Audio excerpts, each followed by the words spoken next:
Merry Christmas from Other People's Shoes. I am your host, Neil Matthews. Thank you so much for joining me during this holiday season. I am so excited about the holiday season because I don't know about anybody else, but I love to receive. I also really, truly love to give. And in this time, I believe that's what it's all about, is the greatest gift, obviously, that has come, being Jesus. But I also do believe that sometimes it is nice also to receive. And let me tell you right now, I would love to receive from you. I know, big ask perhaps, but here it is. In January, Other People's Shoes is going to be turning 4 years old. I know that sounds kind of silly to maybe celebrate, but I'm excited about it. Here's how you can get involved. Now, most of you are probably listening right now on some kind of iDevice, maybe Android device. It's okay, we don't judge. But I bet all of you have an ability right now to create a voice memo on your phone. I bet you do. You didn't even know it. So that's what I would like you to do, is create a voice memo wishing the show a happy birthday, and then share with me and those listeners that would hear it how you are impacting the world around you in a positive way. Maybe a little hint of what we're going to be talking about in January. So if you can do that, I would love to use you and your voice in a future episode that's coming up in January. Again, just to recap, happy birthday, Other People's Shoes, and then how you're impacting the world around you in a positive way. Submit those to me via email, and I will use them, as I said, in an upcoming episode. If you can do this, I would really appreciate it. In fact, if you can have it to me by December 30th, that would be amazing. That's kind of our cutoff, our deadline. Need it by December 30th. So if you can do that, come be a part of the show. This is your own way of giving to me a great gift, and that is, of course, your voice. So come be a part of that. And with all that said, Merry Christmas to you and to yours. Lucas, take it away. Hey, come take a walk with me, not like you used to do. Do something different and put yourself in other people's shoes. Open up your mind and open up your eyes and change your direction, change your perspective. Welcome into Other People's Shoes, and a Merry Christmas out there to everyone. Maybe we need to do this.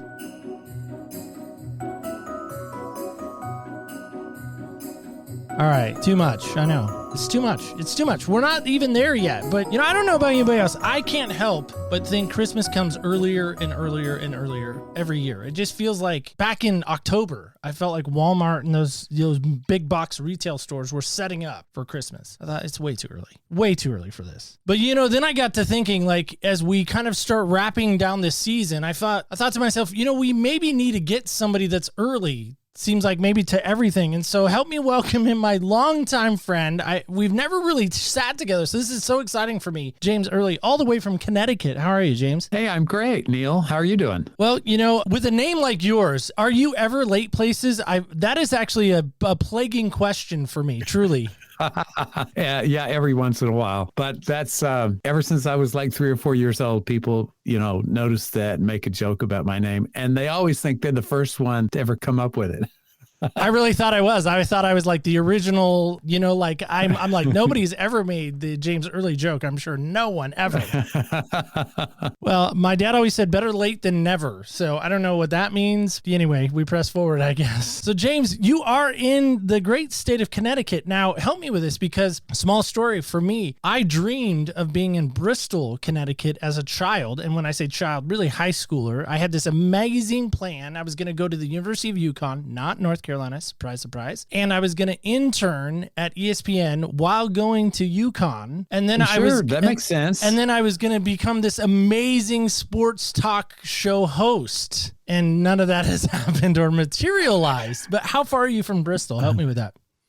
Oh, I don't know, maybe 30 minutes. Wow. So you're right close. Connecticut is not a very big state. There are 8 counties. Okay. 8 counties. I don't know how many Oregon has. I should check that out. I should know that, right? I don't know that. I know we have more than 8, it feels like. Yeah. It's pretty small. And we're right next to Rhode Island, which is even smaller. So we feel big, important compared to them. Because they're really small, right?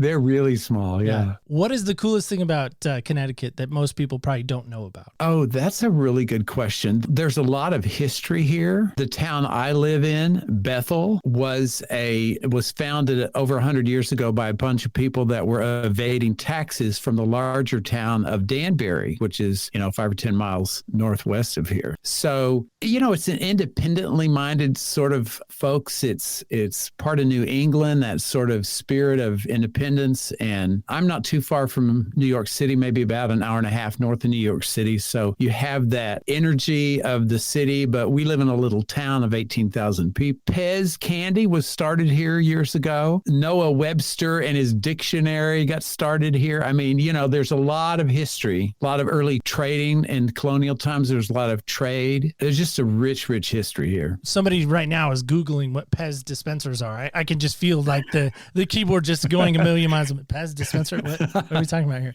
I had one of those. I love those candy. They're rock hard candy, but they're good. Oh, my kids loved them when they were little. Well, who doesn't? Yeah. So, James, we love to lead off every show with this question, and I hope you can oblige us. Now, our friend Eric Nevins, he actually said that I was a shoe snob and there was shoe judgment when I asked this question. So I just want you to know this is like Planet Fitness, this is a judgment-free zone, okay? Judgment-free zone. I feel safe. So this safe group, church rules here, safe group. James, what size shoes do you wear? Well, it depends on whether it's a tennis shoe or a regular shoe. Anywhere from 11 and a half to a 12 and a half. And is there a style or brand? Now, this is maybe where the judgment could happen. Style or brand you like more than another? I'm a pretty simple guy. Right now I have on New Balance sneakers, and I don't need anything fancy. I have a pair of shoes that I wear to church on Sundays, and I don't even know what brand they are. Eric wore Clarks, and so New Balance are right there with me. Yeah, Clarks and New Balance. Sorry, I'm not I'm not a shoe aficionado like you are. I would call you a that's shoe. That's a big word, aficionado.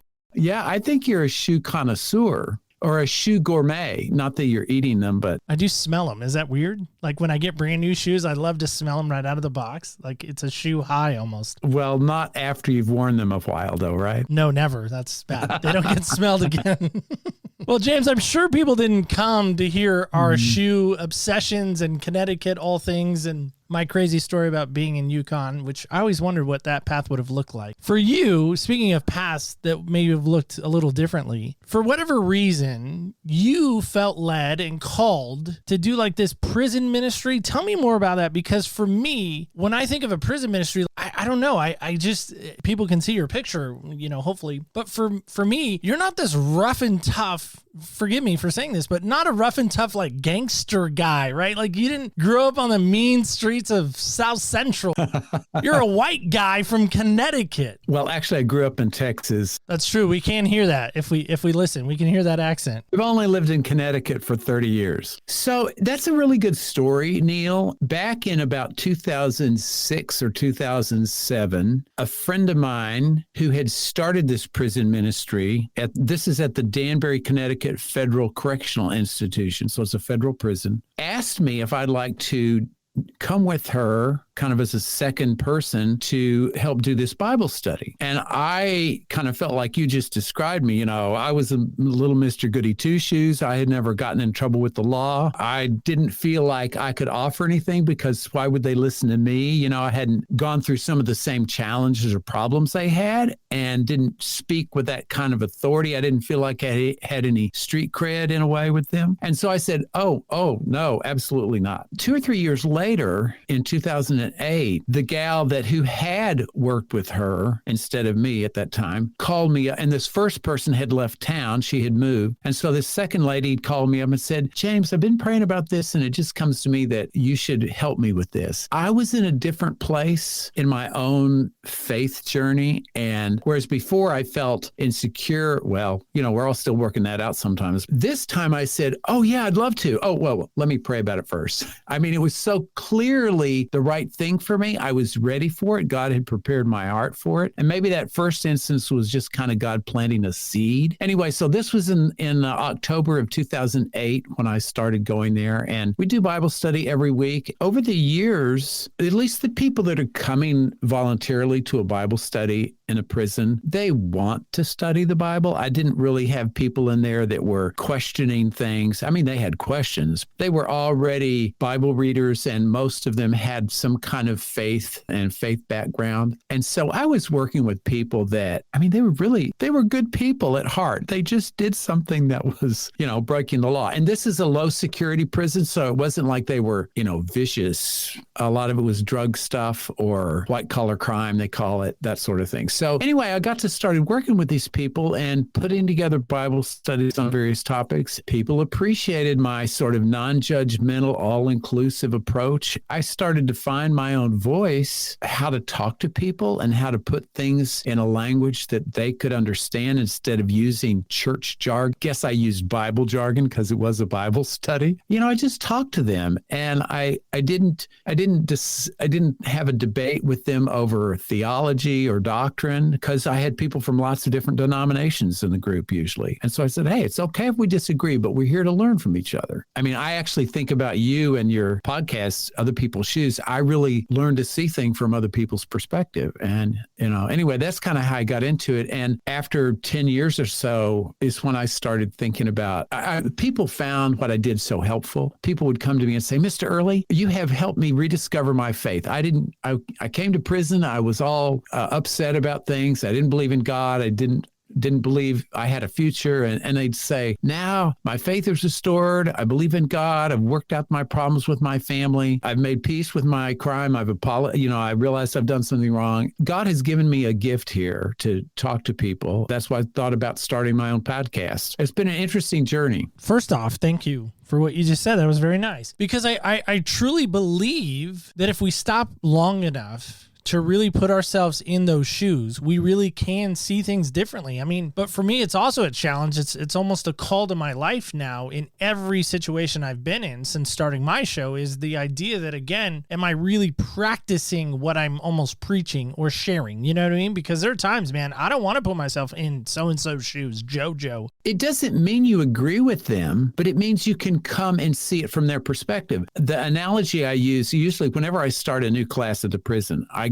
give a couple of analogies to help, because I'll go around the room and everybody will say, their name, where they're from, where they are in their faith journey. And so they'll say, well, I'm in the Baptist church, or I'm a Catholic, or I'm a, this or that or the other thing. And I've had lots of different, I actually had a couple of Muslims sometimes. And then I'll say, and I'll share my perspective where I'm coming from. And I say, now I'm not here to convert you to the way I think about things. I look at somebody across the room from me and I say, let's pretend we're sitting at the table and the salt and the pepper are in the middle of the table in front of us. And to you, the salt is on the right and the pepper's on the left. Which one is on the right? And they laugh because they realize it's about perspective. And that helps them. The other thing I talk about, I say, what if we had 6 iPhones or Androids, if you're so inclined, and you taped them to different parts of your body, like the head, the shoulders, the waist, a knee, a foot, and the back, and you turned on the video and you walk down the street. Every single one of those videos would be different, even though there was only one event. The body just did one thing, but each of those videos would be from a different perspective. And if you came up to a fence, the foot and the knee couldn't see over it. Say it was waist-high fence, but the head and the shoulders could see over it. And so I said, we're all different places in the body of Christ. And so the foot and the hand see things differently. You may say one thing theologically, and I may say another, or somebody else over here may something different, but we're looking at the same thing from a different perspective. I think the problem with Christianity sometimes today as a whole is the people that think they're in the right hand of the body of Christ, they look down at the left foot and they say, well, you don't look like me, you don't act like me, and so you must not be a Christian. And they're not appreciating the unique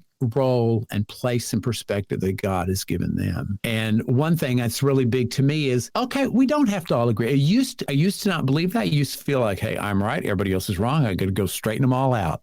And God has given me many pieces of humble pie to eat, to open my eyes and my heart to see that just accept them as your brother or your sister and learn from them and let them be who God made them to be. So anyway, that's kind of what, and I try to share that message, when I'm talking to people on my podcast or on somebody else's podcast or, just in conversation or whatever, because, God loves us all and we should reflect that love back. First off, I love that. I love the analogy. I love the phone. I love the salt and pepper. That's fun. I might have to steal that from you. Just saying. Yeah, please do. And I'll give you credit. Maybe. Just kidding.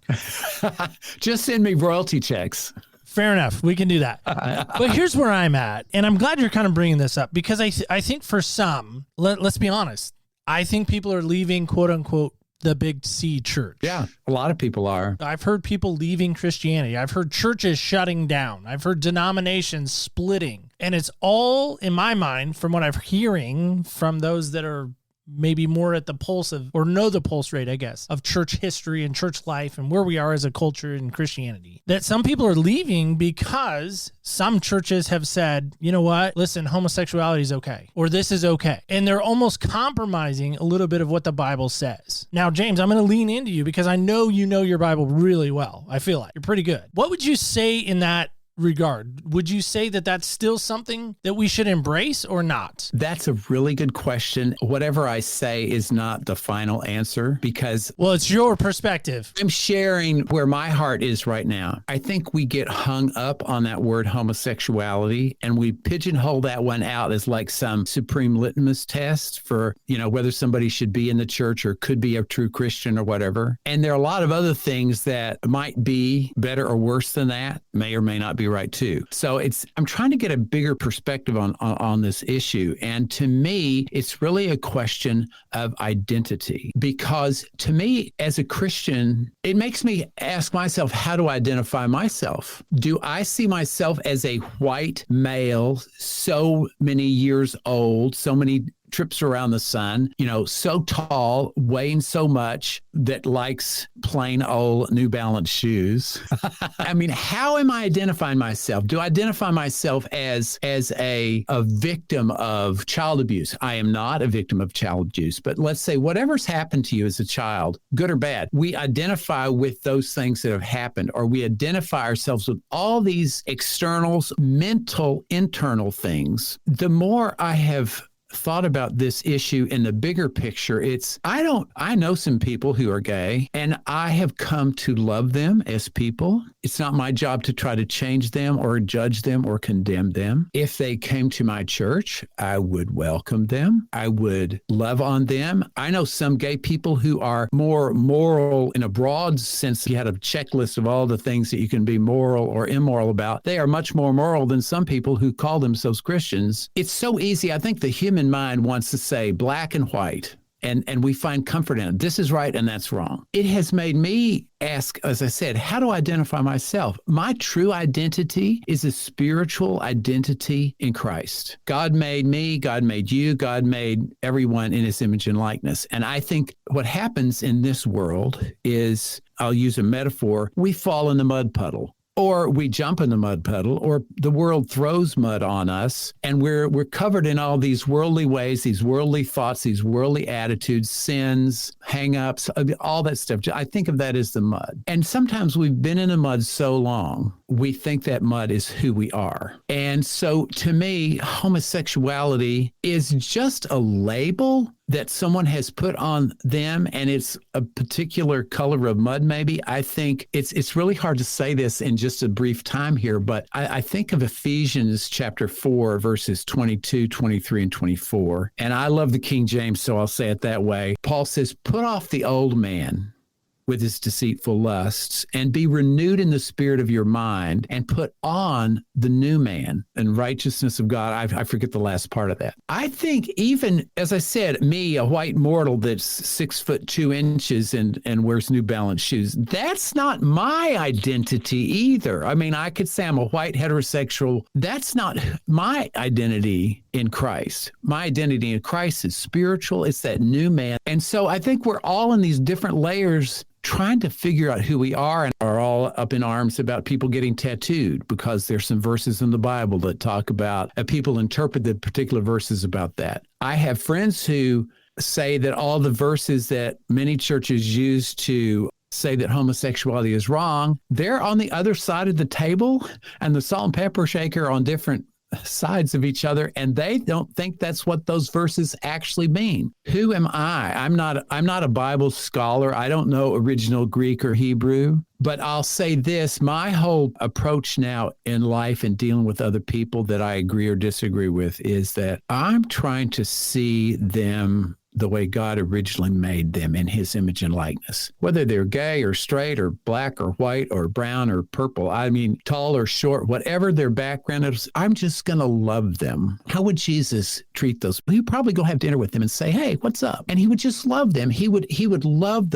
that part of them that's underneath all that mud and help them see who they really are as a child of God. You know, you can't force morality on someone. And you certainly can't force your version of that. I've tried that. It doesn't work. And so I've sort of beat around the bush here a little bit because I think it's almost the wrong question to ask. It's really, how are we ministering to Christly element that's buried way down deep in someone like that? That original spark of the image and likeness of God. And so to me, it's not this simple right or wrong thing. It's like, I'm supposed to love everyone. I'm supposed to love my enemies. I'm supposed to love everyone. God loves everyone. That's what Jesus said. So I'm going to try to follow Jesus's call on that. I've evolved my whole thought about that. It's like, I try not to identify people with the labels that they put on themselves. And I think in a bigger picture, someone like that, or all this gender stuff that's going on today, people, I think we need to have compassion for everybody. People are searching for their real identity, and they don't know what it really is. And they're trying all these other things. And sometimes you have to try all these weird things, or different things, I should say. Maybe that's going to lead you to finding your true identity in Christ. And I think, you know, we need a lot of patience and love and compassion. I've been working at this for 50 years, just trying to figure out who I am as a child of God. I'm still working on it. I didn't mean to catch you off guard with that, but I just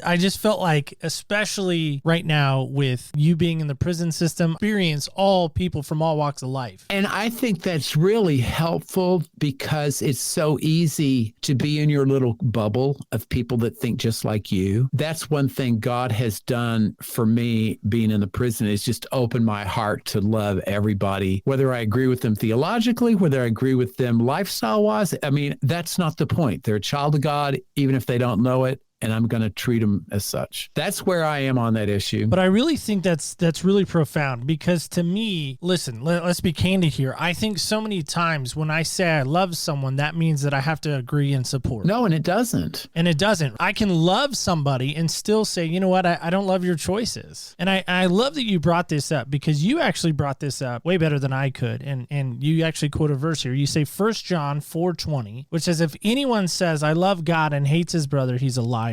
For he who does not love his brother, who he has seen, cannot love God, whom he has not seen. So who is my brother? Who is my sister? And right, exactly. I mean, that's what the guy asked Jesus, who is my neighbor? Same thing. And Jesus said, let me tell you who your neighbor is. And that's not what the guy wanted to hear, you know? And so who is our brother? Who is our sister? And just love them. That's what they need. That's what we all need, is just to love and be loved, and let God take care of the rest. Well, and again, I think we get so bogged down in that, because it's so easy to say, well, I love you. I now have to support what you're doing. I love you. I now have to be your best friend. I love you. Now we have to, have this amazing connection and go to coffee together and be best friends and make a Hallmark movie together and all this stuff. Well, the Greeks had several different words for the verb love. I don't know that I'm pronouncing it right. There's phileo, which means that brotherly love, that friendship. There's a verb for, sexual love, eros, which we get the word erotic from. But then there's the agape love, which is that deeper spiritual love. That's a totally different level or sense of what love is. That's the kind of love we're talking about. James wasn't always like this. Middle school James, elementary school James. I don't want to say little Jimmy. That almost sounds disrespectful, because you are a man I hold in respect. Maybe little Jimmy's a little over the top. You didn't wake up being this way. You had to, like the Apostle Paul says, you had to learn to do these things. I think you're right. I grew up in a Christian home, and we read the Bible, at the breakfast table or the dinner table, one or the other. We went to church, went to Sunday school and everything. I was probably pretty self-righteous about that, not in a malicious way, but thinking, well, I'm doing what's right and that sort of thing. Part of me was was feeling like I was better than others, and other parts of me were feeling like I wasn't as good as others. I think it was probably when I was in high school, when I got serious about my faith, is when I started really reading the Bible for myself because I wanted to. I wanted to understand. I wanted to have a better, closer relationship with God. Even then, I was still feeling like I'm reading the Bible right. I'm right. You're wrong. That sort of thing. Being exposed to people I disagree with, or being judged by people I've disagreed with, and then digging deeper and saying, well, God, what does the Bible really say? And of course, we look at the Bible through our own lens. And so, you can read the same verse as somebody else and we see different things. I have learned more from people I disagree with sometimes than I do talking to people I agree with, because it engages you. It makes you think from a new perspective. And then you see something in the Bible you never saw before, or you see it in a new light. So it's been a very gradual process to get to this more all-inclusiveness of God's love. If he loves everybody, he sends his rain on the just and the unjust, Jesus says. Well, if he does that, then Jesus said, love your enemy. And that's not always easy to do, but I've gotten to where, eventually I could do that. I don't really feel like I have any enemies, so per se. I've had some times where I've had to really pray my way through loving somebody that was either personally opposed to me or sort of generically, politically, or some other country or that sort of thing. So it says there are many ways to say I love you. Just by being there when things are sad and scary, just by being there to say I love you.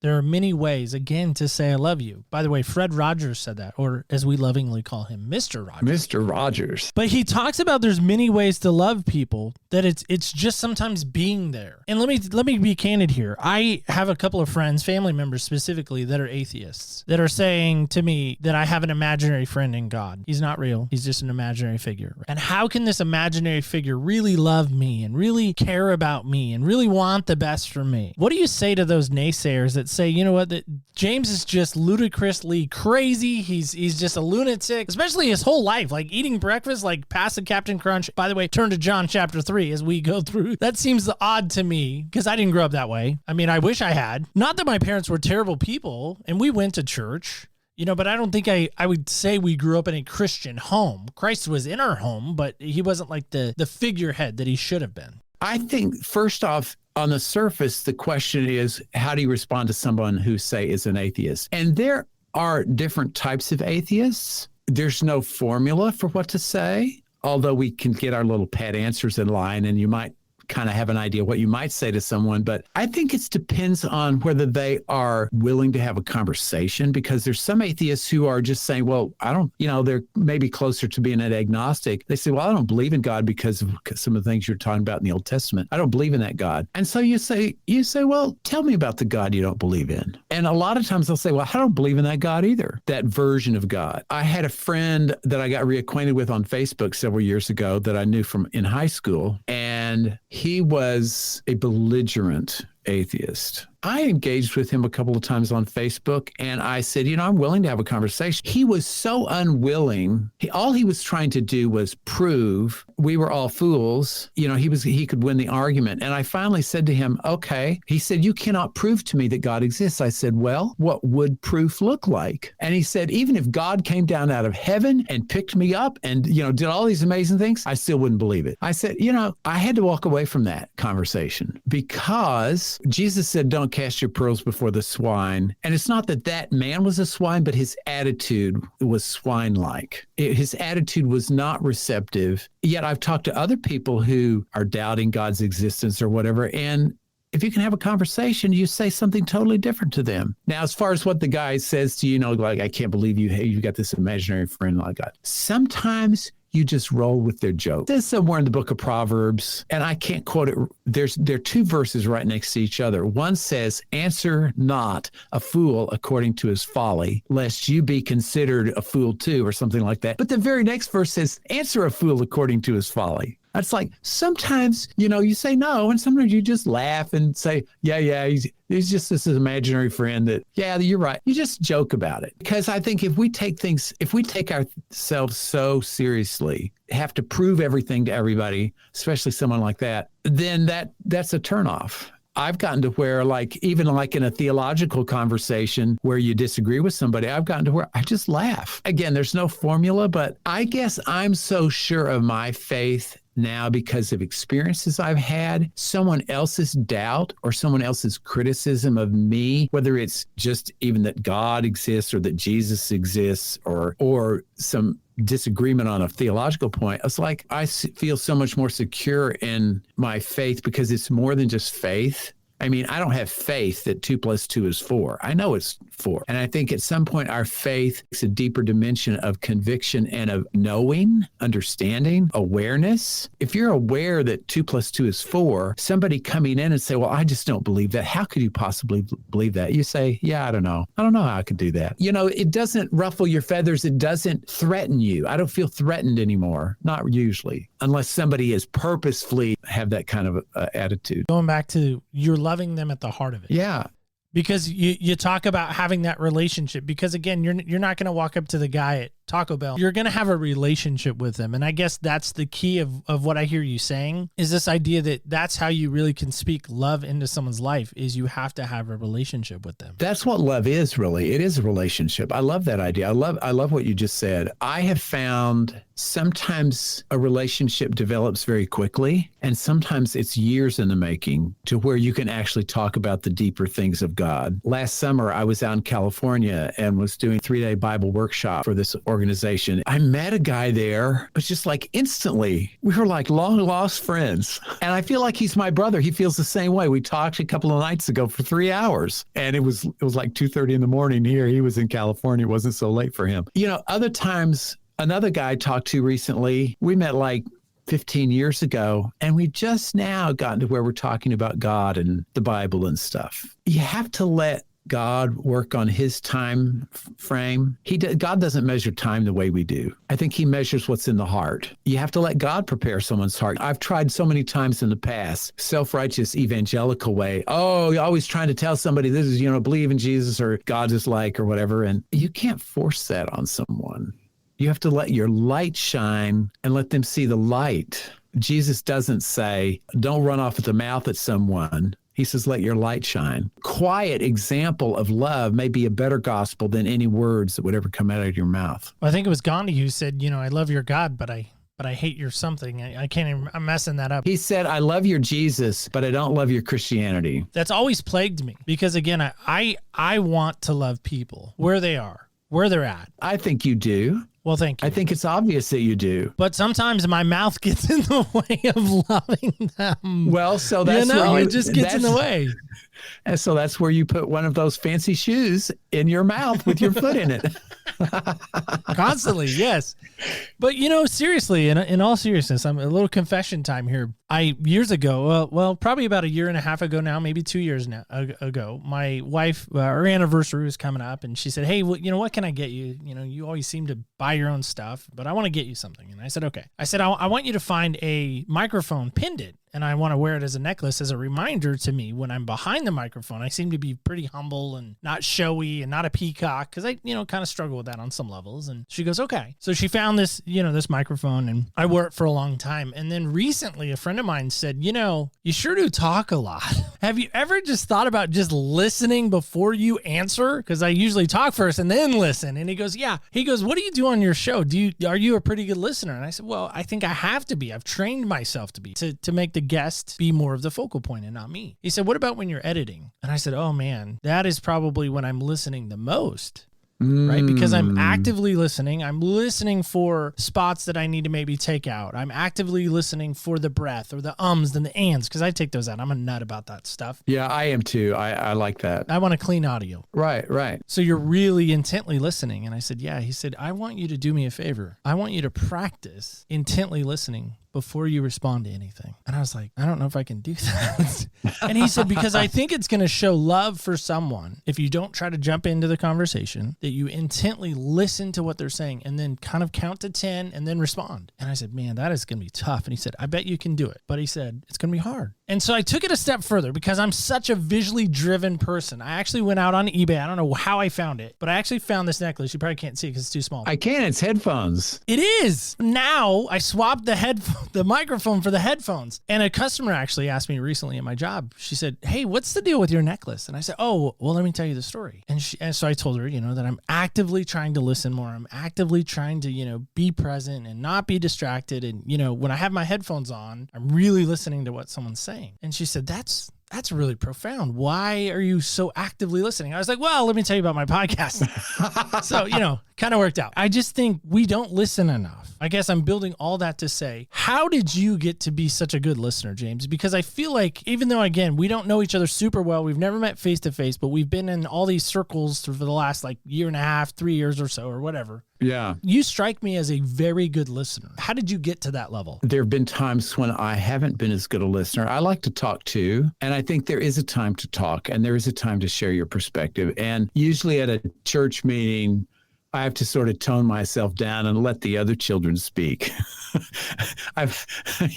More recently, I've been thinking a lot about Jesus's approach because he spoke a lot. I mean, that's what we have recorded is his words. They're all in red if you have a red letter edition of the Bible. But he listened too. I think he listened on a different level. He was listening for different things. He didn't just listen to the words that came out of someone's mouth. He listened to their heart and the hurts and the fears and the doubts and the guilt and the shame that the heart was crying out. He heard things like when the woman touched the hem of his robe. I don't think it was the physical touch of that. She was probably sneaking up to try to not even make it felt. He heard a heart cry out for help. And the other thing I realized is that Jesus says somewhere, it's in John, I should know this verse because I quote it all the time. Jesus says, I don't say anything unless the Father tells me to. I only say what he tells me to. So what does that imply is that he was always listening to the Father. In the middle of a conversation, he's listening. Okay, Father, do I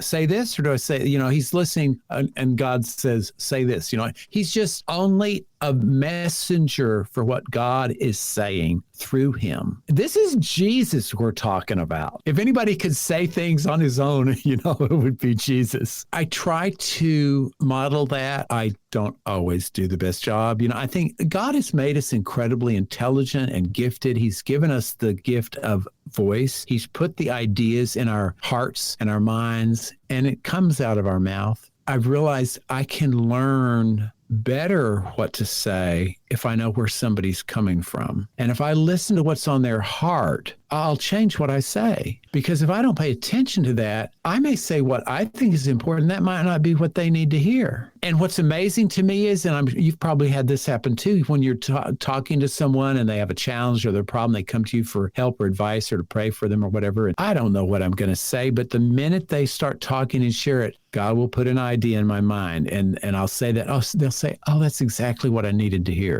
So it's a give and take. Again, there's not a formula, a cool idea. And I love the way you said, the guy asked you, do you listen while you're editing your podcast? What if we went through life more as an editor, listening to things as an editor, and the things that you're about to say, you hear them before they come out of your mouth and you say, oh, yeah, no, we're not going to put that in there. That blows my mind. I don't know that I can do that, but it's very thought provoking because then it's more a thoughtful approach. And I know I've had conversations with people where James Early wants to, tell them about this verse in the Bible or tell them about this idea. And God said, and I'll say, God, should I say that yet? For example, I live on a street in the downtown of our little town. I mean, it's 1 block off of the main street, and people walk past my house all the time. And I'm out in the yard working in the garden or picking flowers or whatever. And people stop and talk all the time. They say, oh, we love your yard and blah, blah, blah. Well, so sometimes we stop and we end up talking for 10 or 15 minutes. And I'm always looking for an opportunity to tell somebody about my podcast, interested in the Bible, that sort of thing. And God sort of reins me in. It comes up later, and it's a natural way to do that. If you come on too strong, it turns people off. So I've gotten better at listening. I've realized people need to be listened to. Some people don't have anybody that will listen. And sometimes the loving thing to do is stop them. There's this sweet little lady that calls me, she doesn't have anybody in her life really, and she just had the most horrific things happen to her in her life. Her son doesn't understand her, doesn't know all this stuff. And I just listen. But sometimes I have to say, her name is Grace, believe it or not. I say, Grace, let's refocus. Let's talk about, things you're grateful for instead of dwelling in the past. So sometimes you have to stop somebody, and that's love too. Jesus, you were talking earlier about all the different ways there are to love. One of those, Jesus loved his disciples, but he rebuked them sometimes. Where is your faith? How long am I going to be with you? It's like, I'm not going to be here to tie your shoes for you all the time. You're going to have to figure this out for yourself. The verse you were quoting, I think, was John 12:49. Yeah. It says, "For I do not speak on my own, but what the Father who has sent me commanded me to say, I say all I have spoken." And that's actually a fulfillment of a prophecy from Deuteronomy chapter 18, where God told Moses, I'm going to send someone like you, and he's going to say everything that I tell him to. It's like, whoa. What if we did that, just even for 5 minutes, only said what God told us to say? I wouldn't probably have a job. Because part of my job is talking to people. And I was like, wait, I got to wait for God to say, okay, hold on. I'm not supposed to say anything here. I don't know. I'm curious about this for you because, again, it sounds like this faith journey has always kind of been a faith journey. Like you've always kind of had it. But what I'm wondering about is this. We've quoted John a lot. It might be one of your favorite books. I don't know, because it seems like you're in John and Proverbs a lot. I don't know, just a Bible scholar nerd right now, nerding out on your knowledge base right now. But the prodigal son story. I think everyone knows that story. It's pretty famous. It's been made into millions of movies, I'm sure, at least thousands maybe. This idea of someone who's walked away from their faith. I know Connecticut doesn't have a big sports arena. It just doesn't. Sorry, you guys got the little small things there. But, if we took you down to maybe a bigger state, that state of Texas. Yeah. That Dallas area, put you at Cowboy Stadium, which is pretty big. AT&T Stadium, by the way. Big star, Cowboy star. You probably remember that from when you were a kid. Roger Staubach in your backyard. Tom Landry, roaming the sidelines. I don't even know if you're a sports guy. You probably don't even know who those are. You're like Googling them right quick. I have heard those names. I'm not really a sports guy. I have heard of Tom Landry, yeah. Okay. Whew. Didn't fall on deaf ears. I'm not totally lost. But if I put you in Cowboy Stadium, which is a pretty big stadium, being a Texas guy, we'll put you there. And you had an opportunity to talk to people, spotlight on you. And I said, listen, James, we got people who have walked away from the church, who have basically, forgiven my French here, but have said, kind of F you to God. Like they're done with him. They don't want anything to do with him. They've walked away, their prodigal life. What would you say to them in that moment? Well, now, so let me get this straight. Who is in the audience?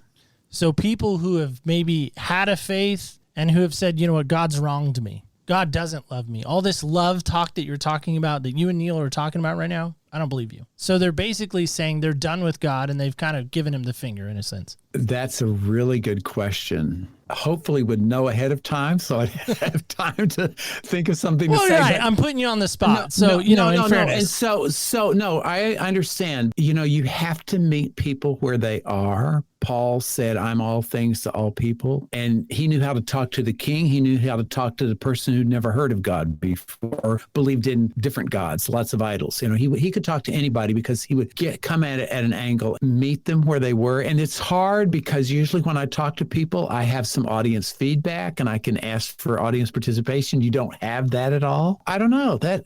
I'm going to have to think about that. I'm doing a lousy job answering your question. But I think mainly I'll just come back to this thing of try to know where their heart is.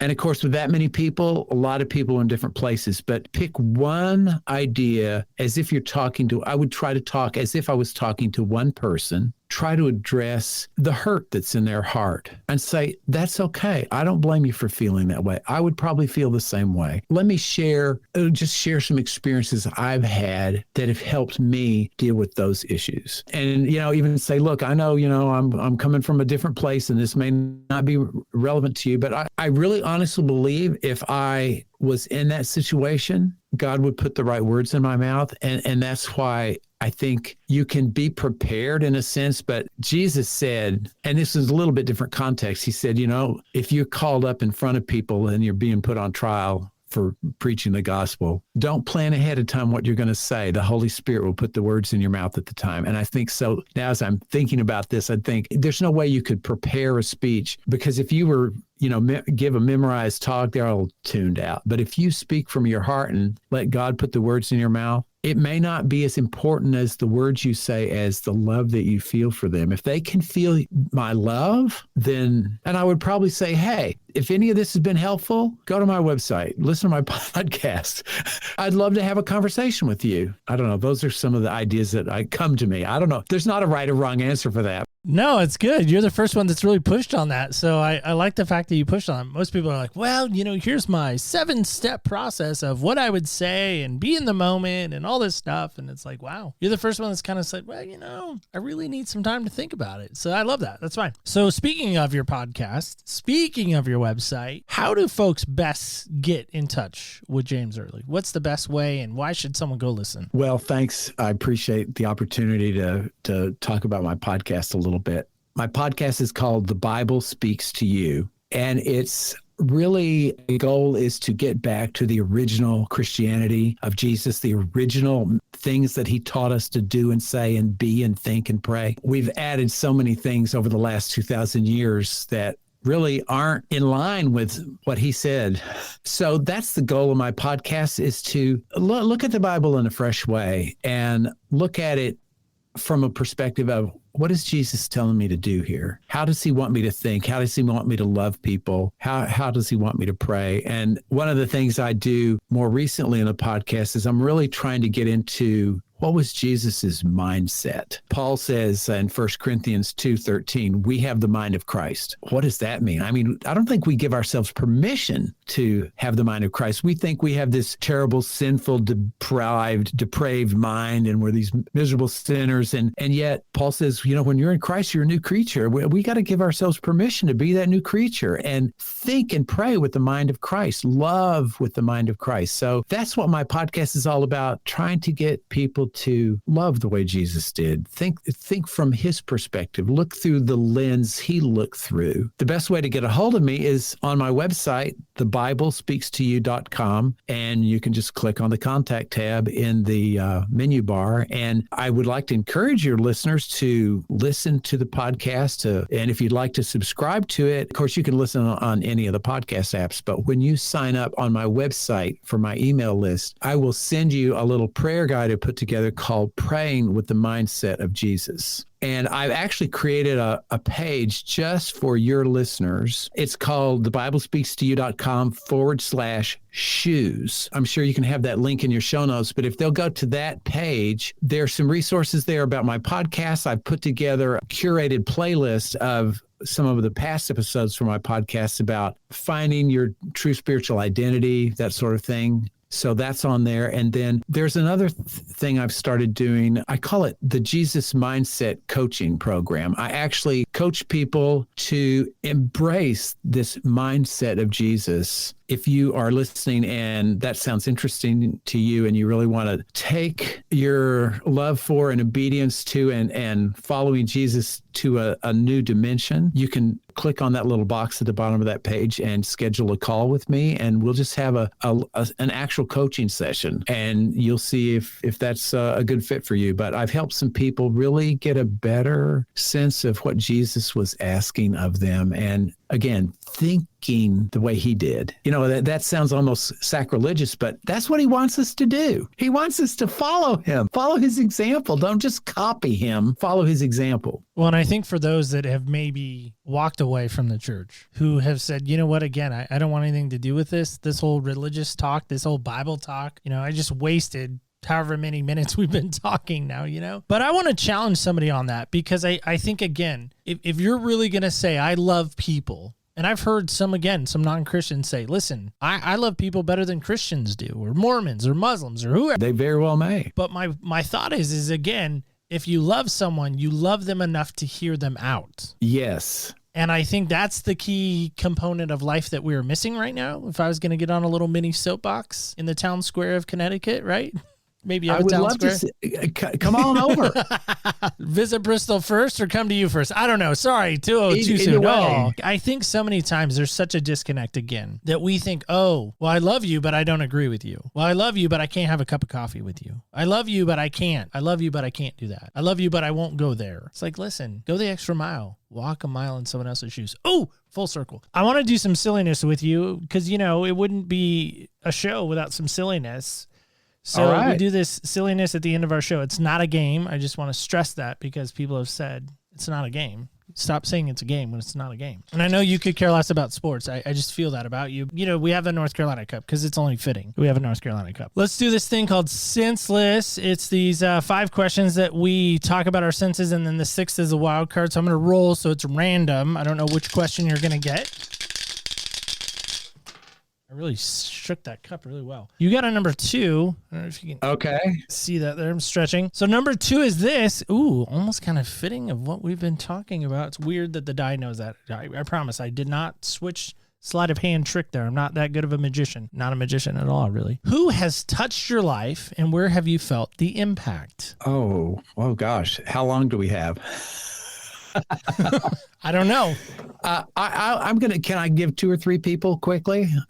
Well, obviously my parents. My dad was a churchgoer and he took us to church. And of course, everybody whose dad takes them to church doesn't end up going to church. But I learned from him, show up, be part of things. Whatever he did, he was part of things. I learned from my mom. She was very quiet. She listened a lot. Probably one of the places I learned to listen from. I had a teacher in high school, a speech teacher, and I wanted to be on the speech team because my sister had been. And when I was we still had junior high back then. I was in 9th grade, which was part of junior high. And so the high school, which was 10, 11, and 12, had a workshop after school one week in the spring. You'd come to the high school and it was learning how to do certain speech activities like reading poetry or reading prose or the debate team or all those different things. And so I went and I wanted to read poetry or prose, short stories, I think. I was so terrified. My knees were knocking just uncontrollably. These dear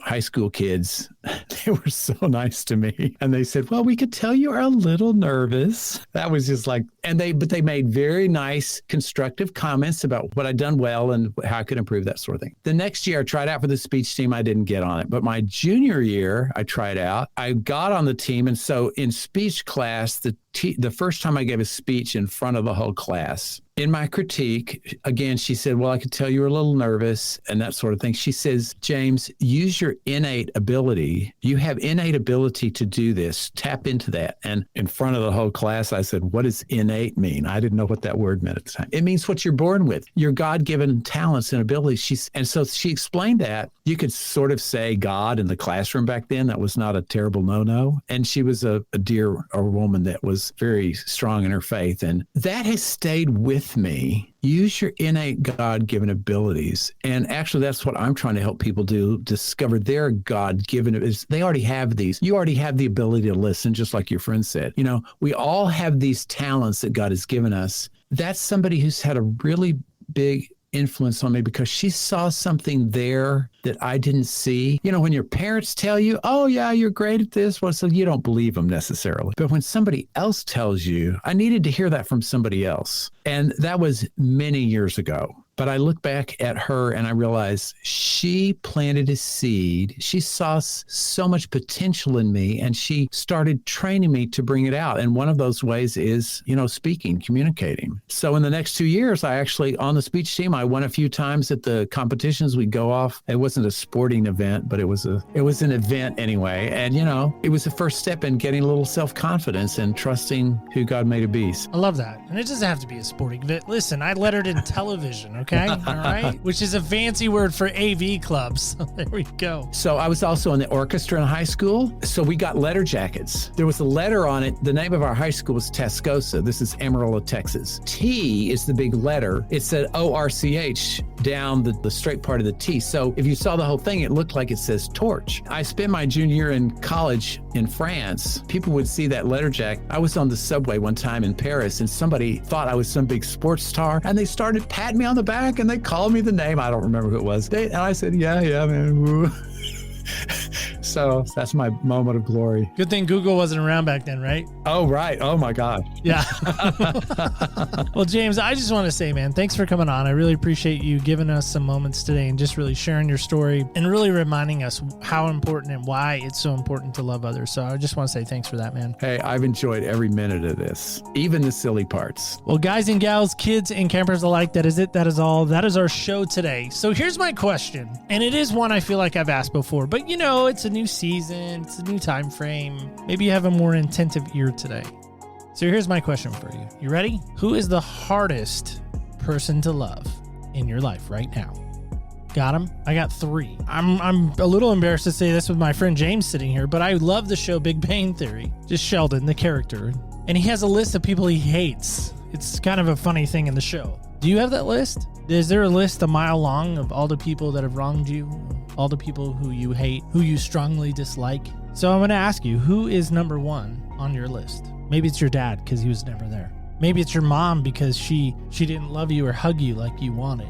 Maybe it's your brother who has disowned you and wants nothing to do with you. Maybe it's your sisters. No matter what you've done, no matter where you go, they don't want to have anything to do with you. Maybe it's an old boss that fired you. Maybe it's the guy that cut you off this morning in traffic, or the barista that didn't get your coffee just right. Or maybe it's the uncle who sexually abused you. Whoever it is, who is it? I'm going to challenge you this week to really think about it. The greatest gift that has ever been given to us is a man that came to this earth, and he said, if you're going to truly know me, you will be known by my love, by your love for other people. He even laid down his life for you. And even though people hated him, and he did actually use the word hate, he actually says quite often in one of his books, he says, you know, if they hate me, keep in mind, they will hate you too. So I'm going to ask you right now, and I know hate is such a strong word. We throw it around like it's candy at Halloween. But who's that person you hate? Who's that person you just cannot stand? And I'm going to challenge you this week to ask yourself, is it time to finally say, I'm going to choose to love them? Make it a Christmas miracle. And I don't say that flippantly. I want to really challenge you to get rid of that and to let go of the hate and embrace the love. Do that. If you do that this week, or at least start the process of doing that this week, I know it might be a journey, so it's okay. Let me know. I'd love to hear from you. opspodcast.com, great place to let us know. You can let us know on that connections page. Leave a voicemail there too. It's fun. You can also let us know on social media at OPS Podcast Show under Facebook, Instagram, and Twitter. And again, as I leave you, as I do every week, just for a week, we'll be back right here next week. Don't forget, don't ever forget. Remember, when you walk in other people's shoes, you really do get a different perspective on life. Again, stay tuned till next week when we walk in other people's shoes.